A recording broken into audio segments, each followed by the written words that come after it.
Ladies and gentlemen, it's Saturday night, which of course means it's time for my stand-up guest. Now, this guy's fantastic. He's all the way from America, so please make him welcome. Please welcome to the wonderful Mr. Hari Kondabolu!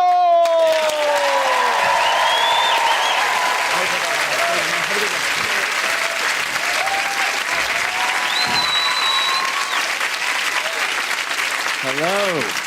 Hello, an absolute pleasure to be here. It's very strange to be an American in the UK, because in America, I'm not always an American. When people come up to me, they usually say, "Hey man, where are you from?" And I tell them, "I'm from New York City." Yeah. And then they're like, "No, I mean, where are you really from?" Which of course is code for, "No, I mean, why aren't you white?" Which is offensive, right? I'm being judged based on the color of my skin and not by my most important qualities, which of course are the softness and smoothness of my skin. Traits I have carefully cultivated with the extensive use of cocoa butter. Yes, friends, Hari Kondabolu uses cocoa butter. I use cocoa butter because it makes me smell like chocolate. And I love chocolate. For political reasons. No, because you see, in America, an American is assumed to be white unless otherwise specified. And that's why I like chocolate. Because when you first think of chocolate, you think of something brown. And if you think of white chocolate first, well, then you're a fucking racist. Honestly, who thinks of white chocolate in that situation? And that brings up the bigger issue. Why did we need white chocolate to begin with? What was wrong with chocolate exactly? It's chocolate. It's great. Why would you need to make white chocolate? Do you love the taste of chocolate, but can't stand looking at it? Well, then try some white chocolate. It's from the people that brought you white Jesus. So I was telling that joke recently in the States, and this man came up to me after the show, and he was really frustrated. He said, "I don't really like that white Jesus joke." And I knew we had an issue, because I've always considered that my white chocolate joke. So, different perspectives.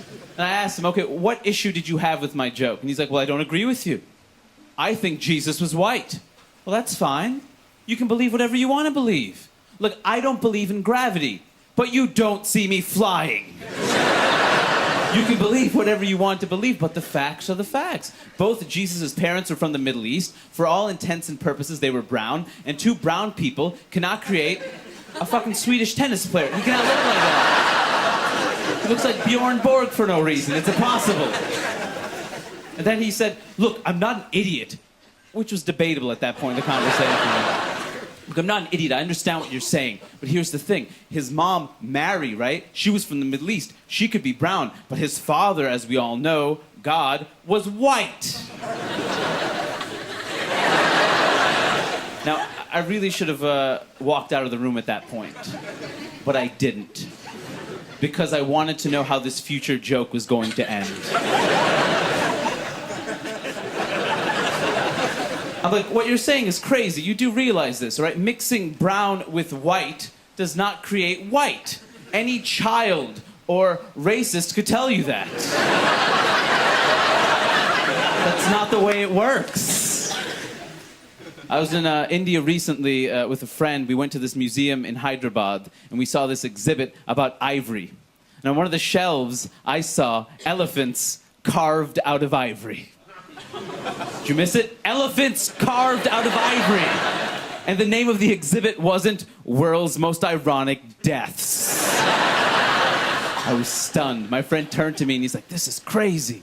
Elephants carved out of ivory. That's like if I cut down a tree and carved a bunch of little trees out of it." And I said, "No, man. It's more like if I killed you and pulled out your teeth and carved little versions of you out of them." And he said, "Well, you don't need to kill me to pull out my teeth." And I said, "Yeah, I know." And he didn't find that funny. And fair enough. I threatened to break the first rule of friendship, which is, do not kill your friends. Arguably, this is the most important rule of friendship. Do not kill your friends, even if they have resale value. So after a show recently, it was late, and I was hungry. So I went to the supermarket. I bought myself a sandwich. I walked outside. I'm about to devour this sandwich in front of the supermarket when I saw this homeless man out of the corner of my eye, and I started feeling guilty. So I went up to him and I said, "Excuse me, sir, can I buy you something to eat?" And he honestly said, "No, buy me a vitamin water." Wow. That is the best advertisement for vitamin water ever. To hell with basic needs. What is water without sugar and electrolytes? Now I realize some of you are thinking, hurry, we're in the UK right now. You said vitamin water. Surely you meant vitamin water. No, I meant vitamin water. That story happened in America, and that homeless person was not British, okay? There are no homeless British people in America. For 2 reasons. First of all, there would be visa issues. Secondly, as a result of the colonial legacy, there is an inferiority complex Americans have about the British, and therefore, your accents are highly employable. That man would have a job. One thing I've noticed of late is that Nazis and white supremacists, they like to take films like This Is England and American History X, and they take clips of those films and put them online out of context of the rest of the films. They take clips with hate violence against minorities and crazy violent speeches and things like that. They put them up without the context of the rest of the film, and underneath you have comments from Nazis and white supremacists and white nationalists saying things like, "Yes, white power, white revolution, these films speak to our needs." No, they don't. The films do the exact opposite of what you want them to do. They're about how terrible racism is. You can't take clips from these films out of context and put them up and pretend they mean what you want them to mean. That's like if I like the movie Jurassic Park and put up a bunch of clips of dinosaurs being awesome, and underneath there were a bunch of comments that said, "Dinosaurs are awesome. They should totally be brought back." No! That is not the enduring lesson of Jurassic Park. The lesson of Jurassic Park was, do not bring dinosaurs back. They'll kill people. That is the only lesson of Jurassic Park. Actually, it's more like if I was a dinosaur and I put up a bunch of clips of dinosaurs killing people, and underneath a bunch of dinosaurs commented, "Yes, dinosaurs are awesome. Fuck people." What I think I'm trying to say is that racists, like dinosaurs, should be extinct. And if they're brought back, they should only be brought back once, because Jurassic Parks 2 and 3 sucked.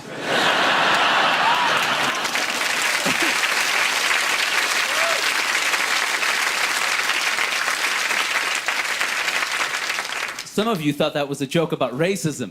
It was about dinosaurs.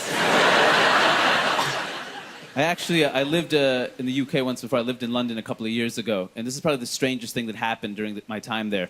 I was hanging out on Liverpool Street in East London looking for Brick Lane, which was right near there, but I couldn't find it. And I kept going around in circles. And I saw this woman, and I asked her if she knew where Brick Lane was, and she didn't know. Not a big deal, right? I'm about to walk away when this woman grabbed me, and she looked me in the eye, and she said, "Excuse me, do you go to church?" And I thought she meant, do I go to her church? And I said, "No, I'm sorry. I don't go to your church." And then she's like, "Okay, because I go to church, and I believe in Jesus Christ, and I think you should believe in Jesus as well." Wow. How did you get from this part of the conversation to that part of the conversation so quickly? It's like she thought to herself, he does not know where Brick Lane is. Clearly, he is lost in all aspects of his life. I will help him. Jesus, perhaps you've heard the name before. Yeah, perhaps. That name has gotten around, mostly through word of mouth and pamphlets, and bullets were used at some point, I believe. Yes, I'm familiar with this Jesus figure. He looks like Bjorn Borg. We discussed this earlier. He looks like a Swedish tennis player. Yeah.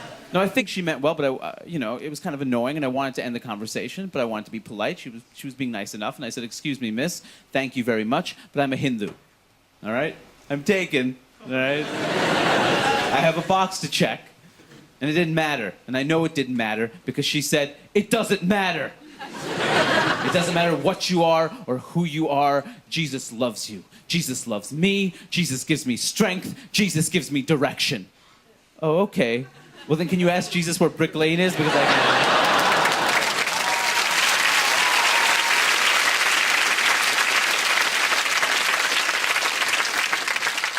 and I was was frustrated, and not because she was Christian, right? She has the right to her faith. That's never going to be my issue. What frustrated me was her salesmanship. Piss poor salesmanship. She had one option. Jesus? No? Well, then how about Jesus? Have you tried Christ? No, that's the same guy. Don't rebrand him. It's the same guy.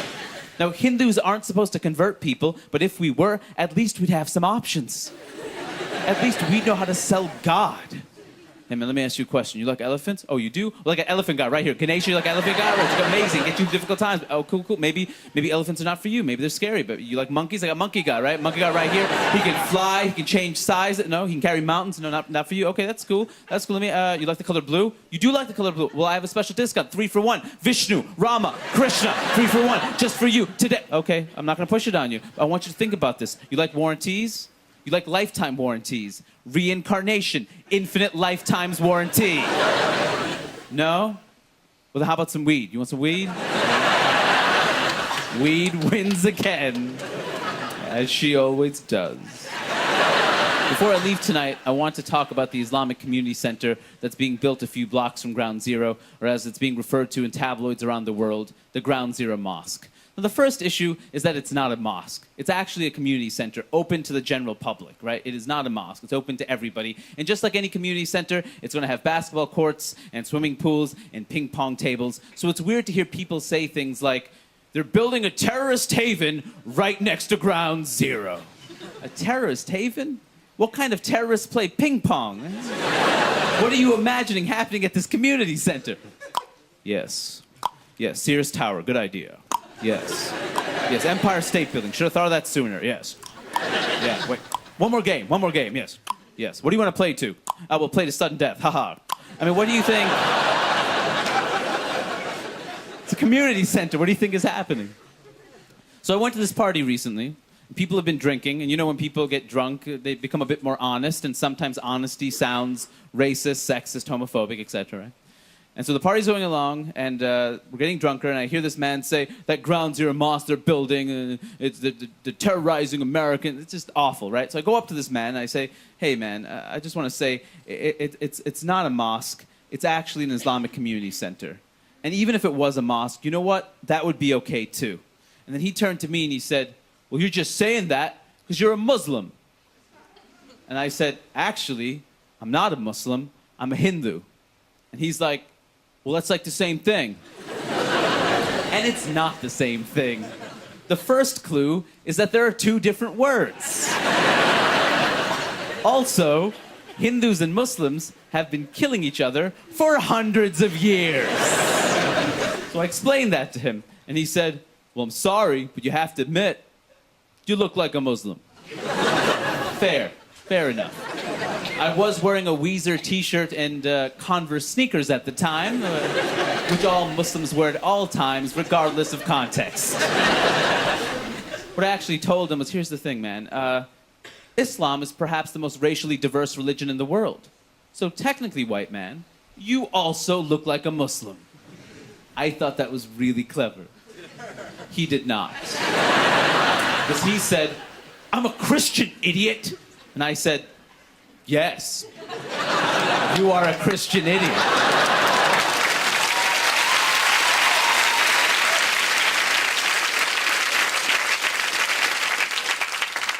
And then he said, what? What is that supposed to mean? And that's when I lost my temper. Because the religious intolerance, I know how that works in the world, right? But that was a basic grammar joke, man. I moved the comma to the right. If you do not understand a basic grammar joke, then we have nothing in common. All right, thank you so much, everyone.